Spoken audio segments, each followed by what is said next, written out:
個咧就係叫 Fit Mind is Attitude。Fit Mind 就是態度啦，因為其實都係根據我哋一個研究，一個關於運動嘅研究，就知道原來瑜伽對精神健康係好有幫助嘅。瑜伽對思覺失調病人的幫助特別體現在能夠幫助他們提高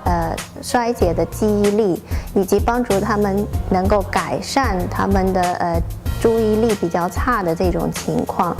為咗令思覺失調病患者啦，同埋廣大市民都有呢個信息咧，於是我哋就舉行呢個 Fit Mind is Attitude 呢個 campaign 去推呢個 Fit Mind 瑜伽俾廣大市民同埋病患者，等佢哋可以多啲做運動，多啲令精神健康更加健康。